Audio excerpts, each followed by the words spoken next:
Hi అండి, welcome to our channel. ఈరోజు ఆలు క్యాప్సికమ్ ఫ్రై ఎలా తయారు చేయాలో చూద్దాం. ఈ రెసిపీకి కావలసిన పదార్థాలు ఏంటో, తయారు చేసే విధానం ఏంటో చూసేద్దాం. కావలసిన పదార్థాలు: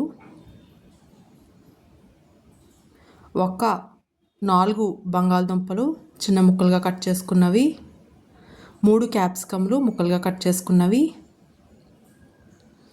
2 ఉల్లిపాయలు చిన్న ముక్కలుగా కట్ చేసుకున్నవి,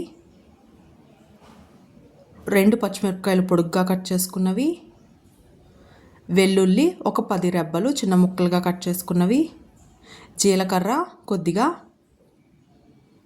రుచికి సరిపడా ఉప్పు, 1/2 టీ స్పూన్ పసుపు, కారం 1.5 స్పూన్, ధనియాల పొడి 1 స్పూన్, కసూరి మేతి కొద్దిగా, ఆయిల్ 3 టేబుల్ స్పూన్లు. ముందుగా స్టవ్ ఆన్ చేసి ప్యాన్ పెట్టుకొని ఆయిల్ వేసుకోండి.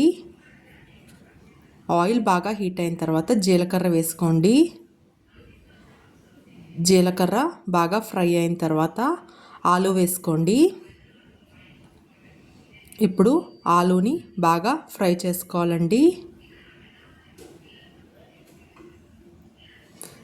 ఆలుని ముందే ఆయిల్లో ఫ్రై చేయడం వల్ల టేస్ట్ ఇంకా బాగుంటుందండి.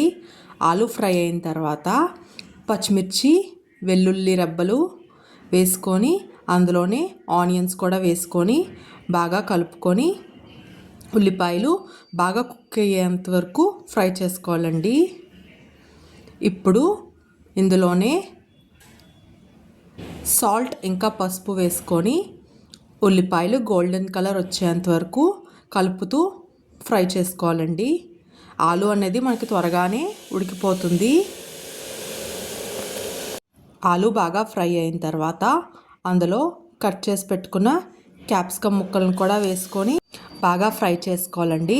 క్యాప్సికమ్ అనేది మనకి త్వరగా ఉడికిపోతుంది. అందుకే ఆలు 70 to 80% కుక్ అయిన తర్వాత క్యాప్సికమ్ వేసుకుంటే మనకి 2 కుక్ అయిపోతాయండి. ఇప్పుడు క్యాప్సికమ్ కూడా కలుపుతూ బాగా ఫ్రై చేసుకోవాలండి. క్యాప్సికమ్ కుక్ అయిన తర్వాత ఇప్పుడు అందులోనే కారం ఇంకా ధనియాల పొడి వేసుకొని కారం పచ్చివాసన పోయి ఆలుకి క్యాప్సికమ్కి బాగా పట్టేలాగా కలుపుతూ ఫ్రై చేసుకోవాలండి. కారం వేసిన తర్వాత స్టవ్ని సిమ్లో పెట్టుకోండి, లేదు అంటే కారం మనకి మాడిపోతుందండి. ఇప్పుడు అందులోనే కసూరి మేతి వేసుకోండి. కసూరి మేతి వేయడం వల్ల కర్రీ ఇంకా టేస్ట్ చాలా బాగుంటుందండి. ఆలుకి కసూరి మేతి ఫ్లేవర్ చాలా బాగుంటుంది. ఇప్పుడు ఒక 2 మినిట్స్ బాగా కలుపుకొని స్టవ్ ఆఫ్ చేసేయండి. ఇది రసం, పప్పుచారుకి సైడ్ డిష్గా చాలా బాగుంటుందండి. ఇప్పుడు సర్వింగ్ బౌల్లో తీసుకొని అన్నంలో సర్వ్ చేసుకుంటే చాలా టేస్టీగా ఉంటుందండి. దీన్ని రోటీతో కూడా సైడ్ డిష్గా తీసుకోవచ్చు. ఈ రెసిపీ మీకు నచ్చినట్లయితే ట్రై చేసి ఎలా ఉందో చెప్పండి. అలాగే ఛానల్ని సబ్స్క్రైబ్ చేసుకోండి.